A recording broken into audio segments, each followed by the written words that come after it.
नमः शिवाय। हर हर महादेव। शिव पुराण के रुद्र संहिता के अध्याय में हम चतुर्थी कर्म बारात का कई दिनों तक ठहरना, सप्त ऋषियों के समझाने से हिमालय का बारात को विदा करने के लिए राजी होना, मैना का शिव को अपनी कन्या सौंपना तथा बारात का पुरी के बाहर जाकर ठहरने की कथा को सुनेंगे। ब्रह्मा जी कहते तदंतर विष्णु आदि देवता तथा ऋषि कैलाश लौटने का विचार करने लगे। तब हिमालय ने जनवासे में आकर सबको भोजन के लिए निमंत्रित किया। तत्पश्चात देवेश्वर शिव को आमंत्रित करके हिमाचल अपने घर को गए और नाना प्रकार के विधान से भोजनोत्सव की तैयारी करने लगे। उन्होंने प्रसन्नता और उत्कंठा के साथ भोजन के लिए परिवार सहित भगवान शिव को यथोचित रीति से अपने घर बुलवाया। शंभु के, विष्णु के, मेरे, अन्य सब देवताओं के, मुनियों के तथा वहां आए हुए अन्य सब लोगों के भी चरणों को बड़े आदर के साथ धोकर उन सबको गिरिराज ने मंडप के भीतर सुंदर आसनों पर बिठाया। फिर अपने भाई बंधुओं के साथ लेकर उनके सहयोग से उन सब अतिथियों को नाना प्रकार के सरस पदार्थों द्वारा पूर्णतया तृप्त किया। मेरे, विष्णु के तथा शंभु के साथ सब लोगों ने अच्छी तरह भोजन किया। नारद जी विधिवत भोजन और आचमन करके तृप्त और प्रसन्न हुए सब लोग हिमालय से आज्ञा ले अपने अपने डेरे पर गए। मुने इसी प्रकार तीसरे दिन भी गिरिराज ने विधिवत दान, मान और आदर आदि के द्वारा उन सब का सत्कार किया।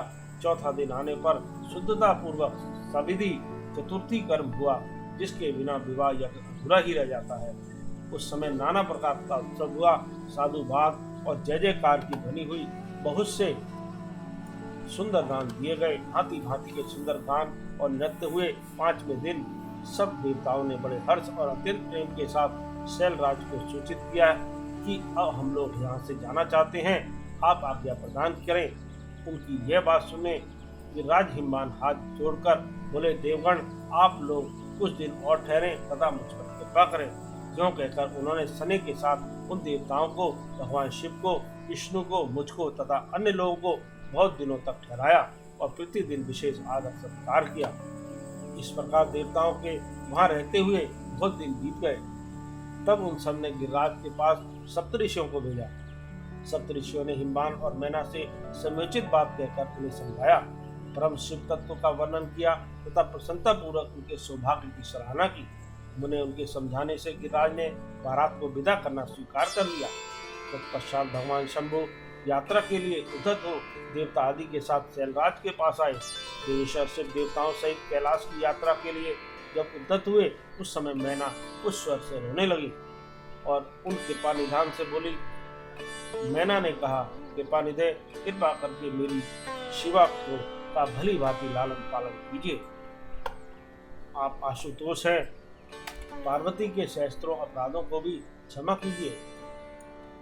मेरी बच्ची जन्म से में आपके चरणार बिंदुओं की भक्त रही है और रहेगी। उसे सोते और जागते समय भी अपने स्वामी महादेव के सिवा दूसरी किसी वस्तु की सुध नहीं रहती है। महामृत्युंजय आपके प्रति भक्ति भाव की बातें सुनते ही वह हर्ष के आंसू बहाती हुई पुलकित होती है और आपकी निंदा सुनकर ऐसा मौन साध लेती है मानो मरी गई हो। ब्रह्मा जी कहते हैं, नारद जी, ऐसा कहकर मेनका ने अपनी बेटी शिव को सौंप दिया और उन दोनों के सामने ही उच्च स्वर से रोती हुई वह मूर्छित हो गई। तब महादेव जी ने मैना को समझाकर सचेत किया और उनसे विदा ले देवताओं के साथ महान उत्सव पूर्वक यात्रा की। वे सब देवता अपने स्वामी शिव तथा सेवक गणों के साथ चुपचाप कैलाश पर्वत की ओर स्थित हुए। वे मन ही मन शिव का चिंतन कर रहे थे। हिमाचलपुरी के बाहरी बगीचे में आकर शिव सहित सब देवता हर्ष और उत्साह के साथ ठहर गए और शिवा के आगमन की प्रतीक्षा करने लगे। मुनीश्वर, इस प्रकार देवताओं सहित शिव की श्रेष्ठ यात्रा का वर्णन किया गया। अब शिवा की यात्रा का वर्णन सुनो, जो गृहस्था और आनंद दोनों से संयुक्त है। इस प्रकार रुद्र संहिता का यह अध्याय समाप्त हुआ और आगे के अध्याय में मैना की इच्छा के अनुसार एक ब्राह्मण पत्नी का पार्वती को पतिव्रत धर्म का उपदेश देने की कथा सुनेंगे। ओम नमः शिवाय। हर हर महादेव।